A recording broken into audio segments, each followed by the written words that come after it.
Assalamualaikum warahmatullahi wabarakatuh. Apa kabar semua? Selamat berpuasa. Semoga puasa kita lebih baik insya-Allah. Alhamdulillah. Semoga puan dalam keadaan sehat walafiat, walaupun diduga dengan dugaan wabak penyakit, terpaksa kita tinggal di rumah dan terpaksa juga kita menuntut ilmu secara online. Mujahadah kita ini, usaha kita yang terpaksa menghadapi cabaran-cabaran ini dibalas dengan lebih baik insya-Allah. Amin amin ya rabbal alamin. Baik, saudara fillah yang dikasihi sekalian, insya-Allah semoga semua sehat walafiat. Baik. Dan maaf ya, kita baru kali pertama kan, kita masih testing. Biasalah, setiap yang baru ada cabaran dia. Baik, saudara fillah yang dikasihi sekalian, tadabbur kita pada Ramadan ini insya-Allah membincangkan surah An-Nahl. Ia merupakan surah yang ke-16 daripada surah-surah Al-Quran berdasarkan susunan mushaf.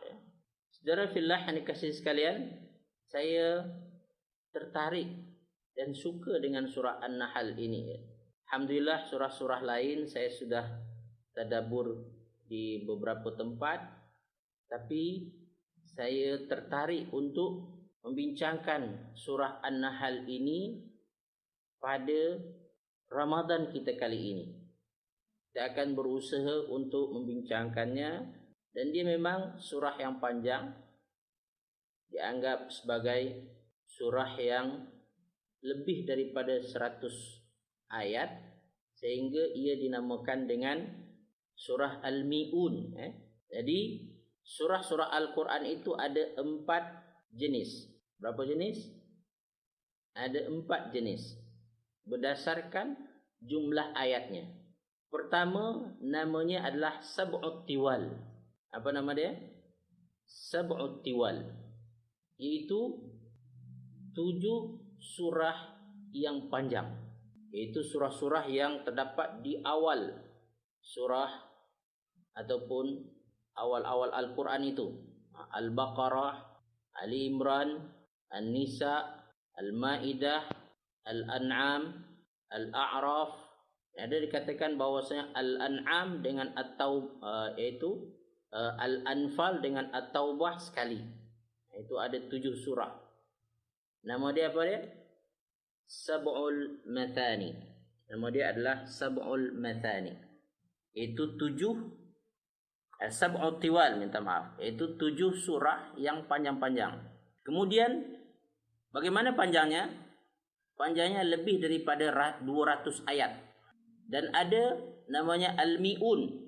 Al-Mi'un iaitu surah yang terdiri daripada 100 ayat kurang lebih. Maka surah An-Nahl kita ini termasuk Al-Mi'un. Itu berasal dari perkataan mi'ah. Apa makna mi'ah? Mi'ah bermakna 100. Kemudian ada namanya lagi Al-Mathani.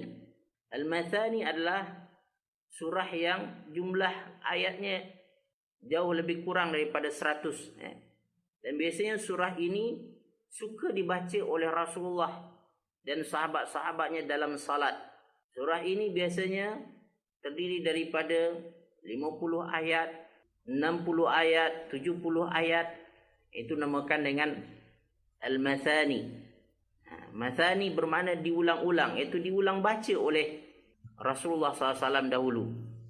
Kemudian kita ada nama lagi adalah surah Al-Mufassal. Itu surah yang pendek-pendek.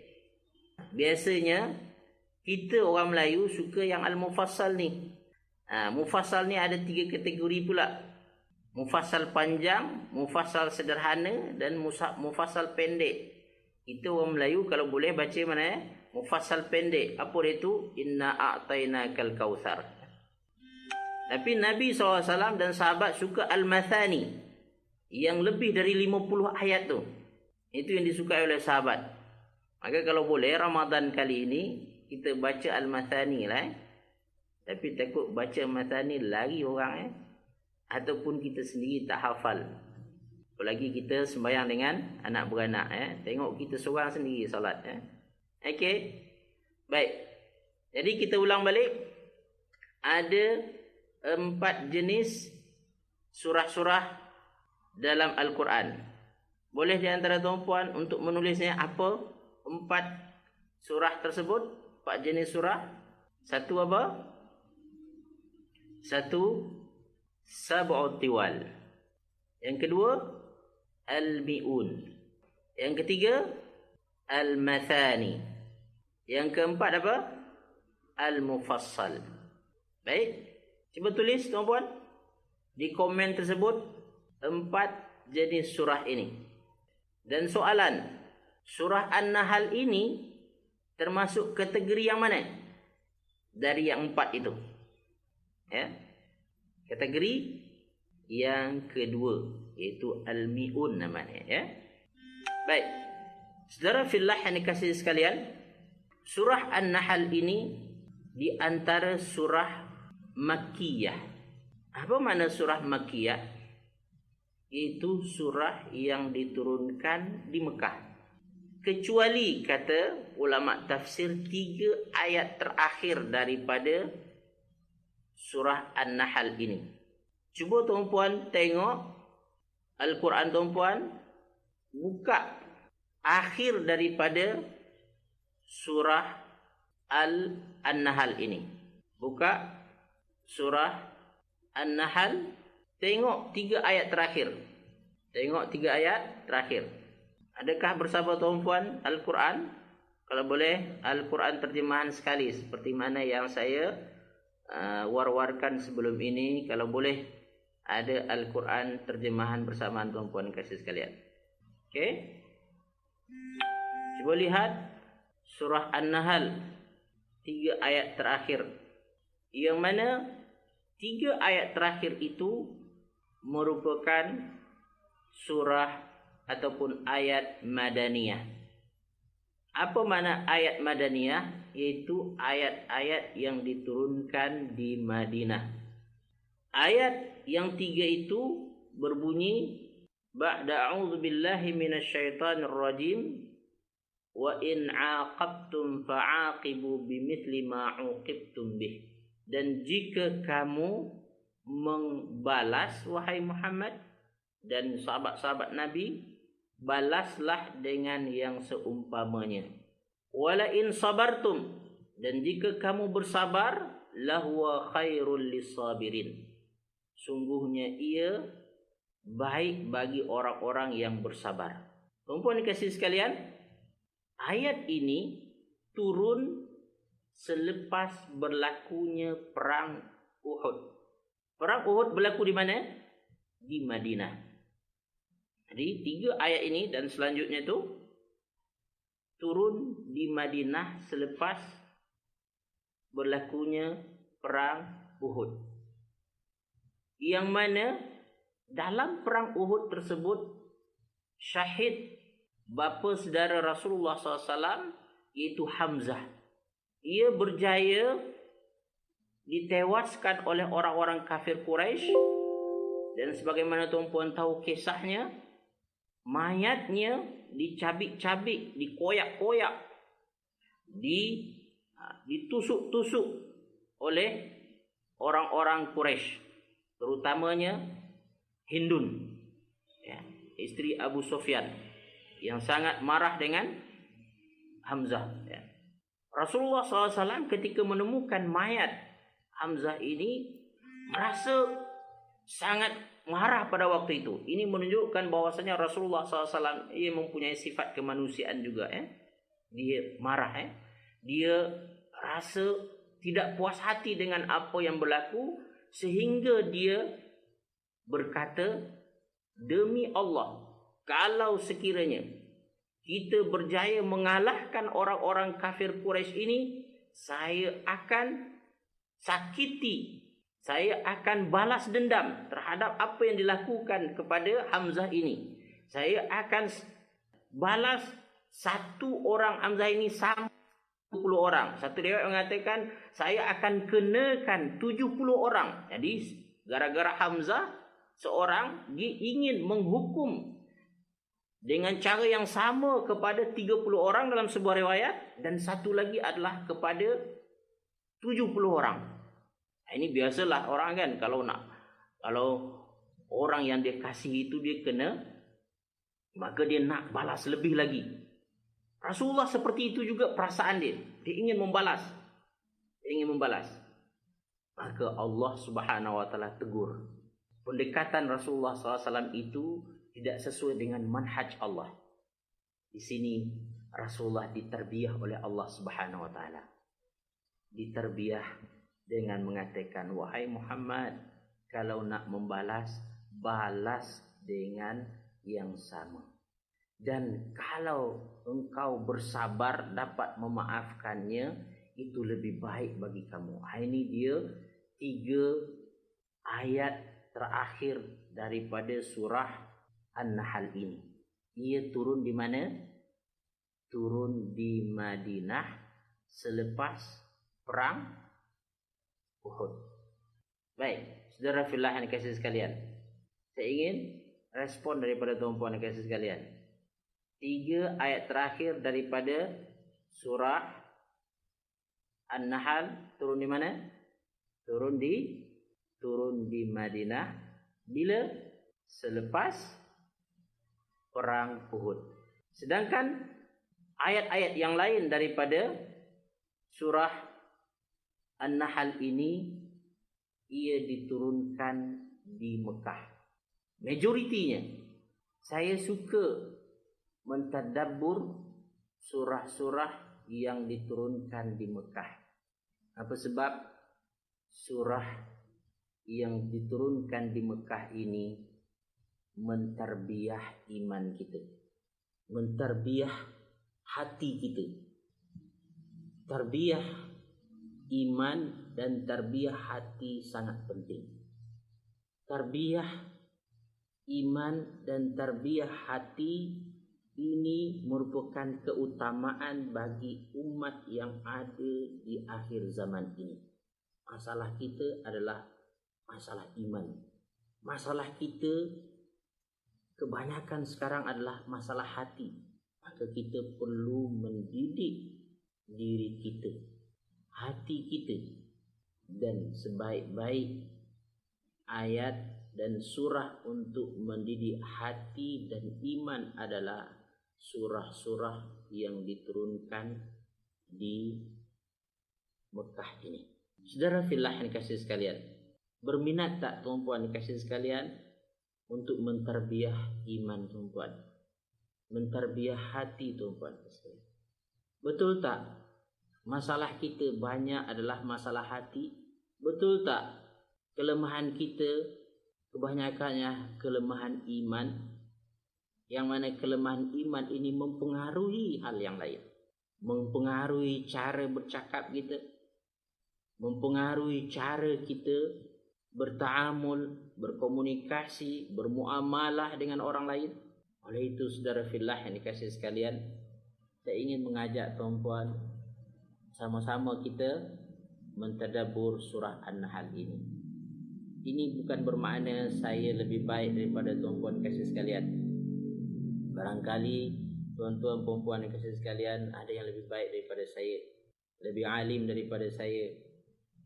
Cuma saya ini anggaplah sebagai facilitator, sehingga saya menjadi asbab untuk tuan-puan mendapatkan manfaat lebih banyak lagi daripada ayat-ayat Allah Subhanahu wa taala. Saudara fillah yang dikasihi sekalian, jadi surah An-Nahl diturunkan di Mekah. Dan ingat, dalam memahami surah, terutama untuk mentadabburinya, ketahuilah latar belakang yang menjadi asbab ataupun yang mewarnai surah-surah ini diturunkan. Saudara fillah yang dikasihi sekalian, surah-surah Makkiyah dilatar belakangi dengan suasana Mekah. Sahabat-sahabat dan nabi-nabi yang berada di Mekah dalam suasana yang kritikal, suasana yang mencabar. Dan sekarang ini kita tahu kita berhadapan dengan suasana seperti itu juga. Pada zaman Nabi hilang rasa aman daripada sahabat Nabi. Sebab apa? Orang-orang kafir Quraisy berusaha untuk mencari jalan untuk menyakiti mereka, menyerang mereka, mencari jalan. Maka kita tahu sekarang ini kita kehilangan rasa aman itu juga. Itu dengan adanya wabak penyakit ini yang bila-bila masa boleh mengenai kita, berjangkit kepada kita. Maka oleh itu kita membawa surah An-Nahl ini latar belakangnya hampir sama. Suasana takut, suasana yang tidak damai, tidak aman. Dan Nabi seperti itu juga dulu. So Allah Subhanahu wa taala menterbiah Nabi dan sahabat-sahabatnya. Dengan cara apa? Inilah kita cuba tadabbur surah An-Nahl ini nanti. Mudah-mudahan dengan tadabbur kita ini membantu kita nanti untuk menghadapi situasi berat, situasi susah yang sedang kita hadapi sekarang. Saudara fillah yang dikasihi sekalian, maka mari kita lihat awal daripada surah An-Nahl ini. Perempuan ada Al-Quran bersama? Sila buka Al-Quran dan buka terjemahannya sekali. Buka dah Quran? Sila buka Quran kita dah pukul berapa dah ni? Tuan-puan boleh kita lanjutkan sampai 9:30 insya-Allah Baik. Saudara fillah yang dikasihi sekalian, mari kita lihat surah An-Nahl pada ayat pertamanya. Okey. Baik. Perempuan sudah ada Al-Quran bersama? Mari kita mulai. Baik. Saudara fillah yang dikasihi sekalian, awal surah An-Nahl bermula dengan firman Allah Subhanahu wa taala, A'udzu billahi minasy syaithanir rajim. Bismillahirrahmanirrahim. Ata amrullah fala tasta'jiluh. Subhanahu wa ta'ala amma yushrikun. Sadaqallahul azim. Ata amrullah. Ata bermakna telah datang. Dalam bahasa Arab ia dinamakan fi'il madhi. Amrullah bermakna ketetapan Allah, ketentuan Allah. Telah datang ketentuan Allah. Dan dari segi tafsiran sebenarnya ata ini walaupun dia dari segi bahasa dia menunjukkan pada masa yang lepas, maknanya telah, tetapi di sini ia bermaksud untuk masa yang akan datang. Bahasa Arab namanya apa? Fi'il mudhari'. Okey. Siapa di antara tuan-puan yang belajar bahasa Arab? Angkat tangan sikit. Ada yang faham bahasa Arab tak? Mudah-mudahan Sebenarnya tadabbur Al-Quran akan lebih berkesan lagi apabila kita ada bahasa Arab. Walaupun tak banyak, sikit-sikit pun sangat berguna nanti. Baik. Jadi Allah Subhanahu wa taala mengungkapkan tentang ketentuan dan ketetapannya mengenai perkara yang akan berlaku dengan ungkapan past tense, fi'il madhi Kata ulama, tujuannya untuk apa? Untuk menyatakan bahawasanya ketentuannya itu adalah pasti. Seperti apa yang sudah berlaku. Apa yang sudah berlaku dah terjadi. Dah terjadi kan? Maka apa yang dah terjadi pasti dah terjadi. Pasti dah berlaku.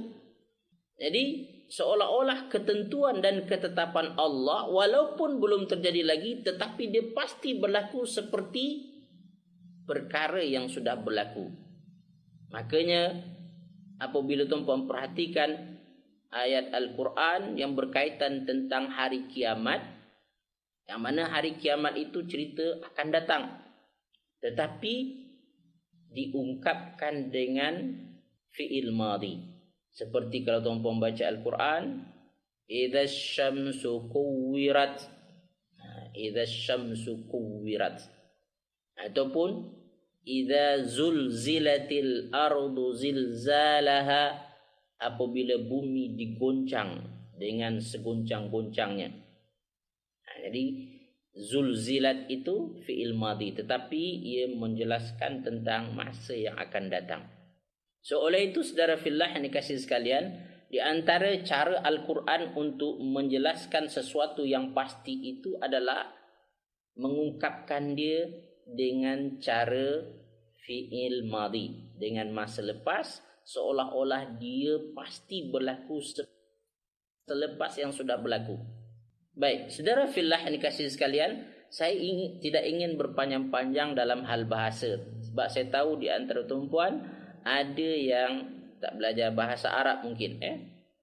Maka saya dalam tadabbur ini lebih banyak fokus kepada pelajaran dan pengajaran yang boleh kita ambil daripada ayat-ayat ini.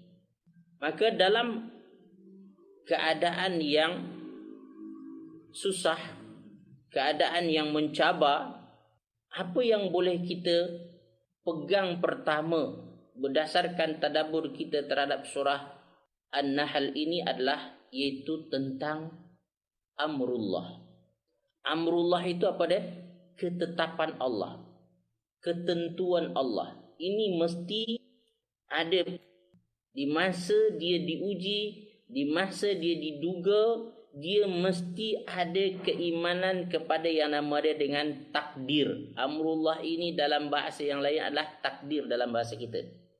Jadi takdir Allah itu pasti. Ini dulu. Ya.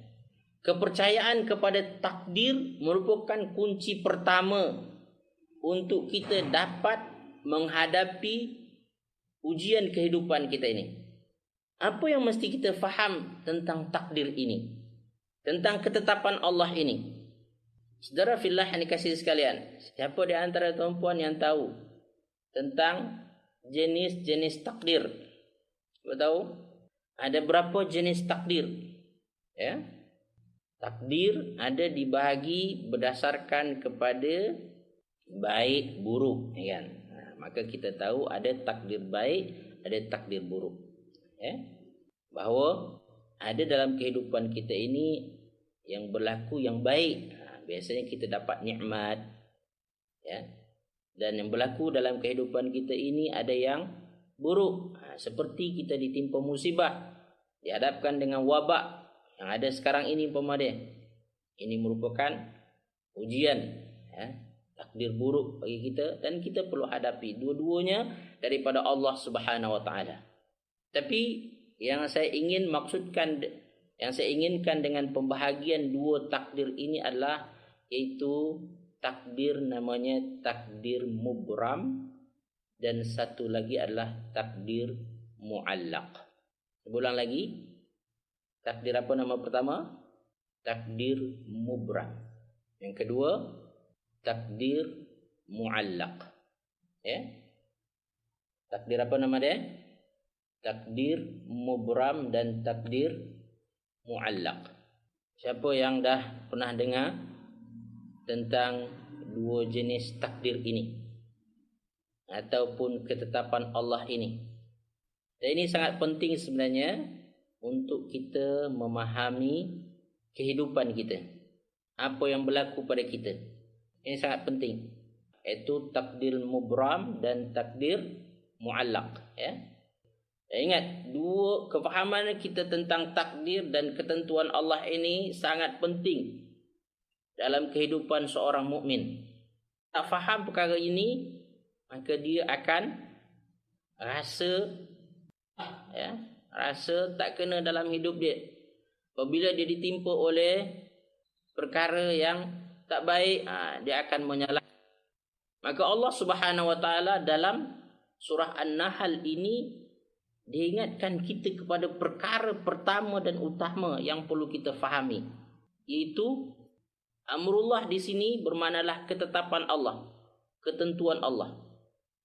Ketetapan Allah dan ketentuan Allah yang berlaku pada kita manusia, dan pada bukan hanya manusia, pada setiap yang ada di alam ini.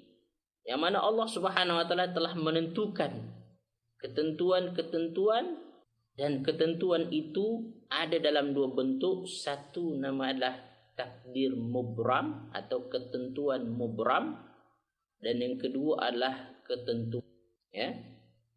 Baik, tuan-tuan puan-puan kasih sekalian. Jadi takdir mubram ini adalah ketentuan dan ketetapan yang hanya Allah saja yang tahu. Tak ada siapa yang tahu. Dan itu sudah dibuat oleh Allah sejak zaman azali lagi, ya. Dan takdir muallaq adalah ketentuan dan ketetapan Allah yang diberitahu kepada malaikat. Diberitahu kepada malaikat. Tetapi kita tahu malaikat ini tak tahu semua. Ya, hanya sebahagiannya yang diberitahu saja. Ya. Maka contoh tuan-puan kasih sekalian, kepada malaikat diberitahu bahawa si fulan ini umurnya 60 tahun, faham tak? Dan biasanya takdir yang disampaikan kepada malaikat ini ada syarat dia. Nama dia muallaq itu. Ada pergantungan sesuatu. Kalau dia ini taat dalam kehidupannya, maka beri dia umur 63 tahun, faham tak? Ya? Dan kalau tidak 60 tahun saja. Dia ada muallaq, dia bergantung maksud dia. Ada ada condition dia. Ada condition, ya. Ini muallaq. Nanti nota saya dekat grup nanti, ya. Jadi apa yang saya cakap ini saya akan share nanti, ya.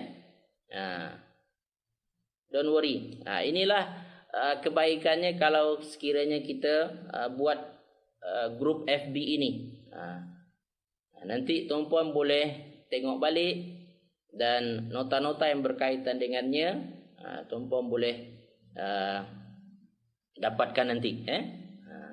Kalau live langsung dekat Facebook, tuan-puan tak dapat benda tu. Baik. So tuan-puan dikasih sekalian, jadi perkara pertama dalam surah An-Nahl ini yang perlu kita fahami baik-baik, dan dia sangat penting bagi kita dalam menghadapi dugaan cubaan, itu adalah memahami amrullah, ketetapan Allah.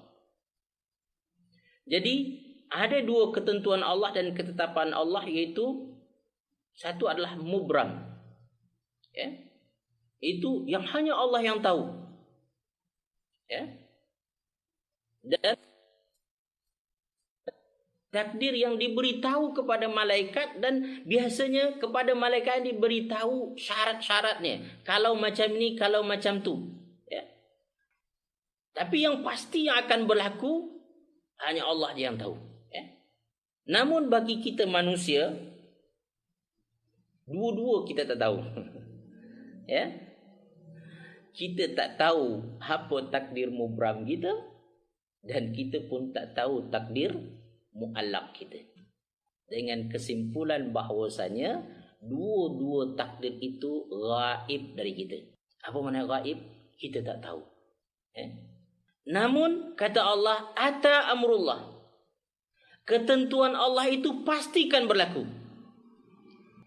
Ketentuan mana yang akan pasti berlaku tersebut?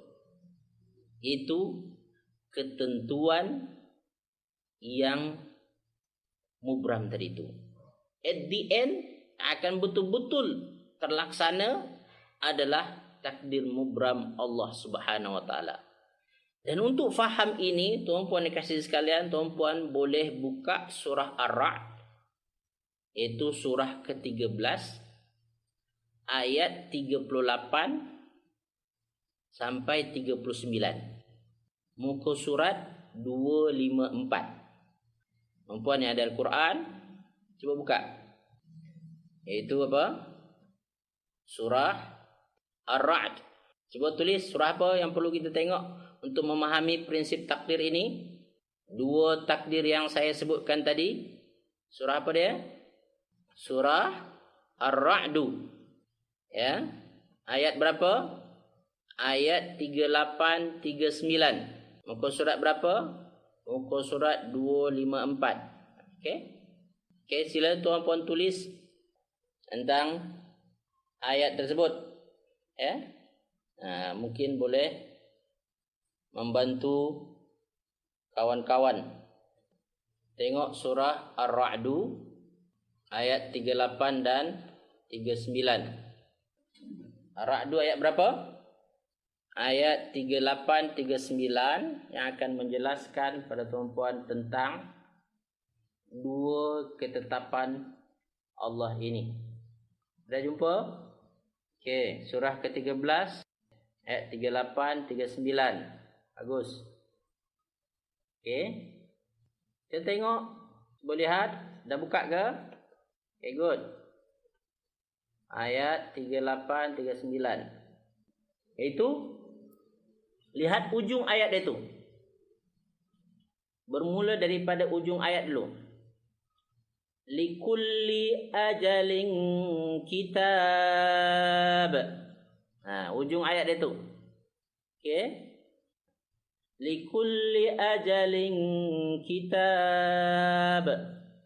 Setiap tempoh itu, setiap masa itu ada kitabnya, ada ketentuannya. Bermaksud di sini setiap tempoh masa seperti sekarang ni kan, tahun 2020, sudah ada ketetapan Allah yang sudah Allah Subhanahu wa taala tulis sejak zaman azali lagi apa yang akan berlaku. Termasuklah wabak COVID-19 ini sudah ada dalam kitab Allah Subhanahu wa taala. Ini kena faham ni. Ya. Likulli ajalin kitab. Setiap tempoh masa itu sudah ada ketentuan Allah Subhanahu wa taala. Ya.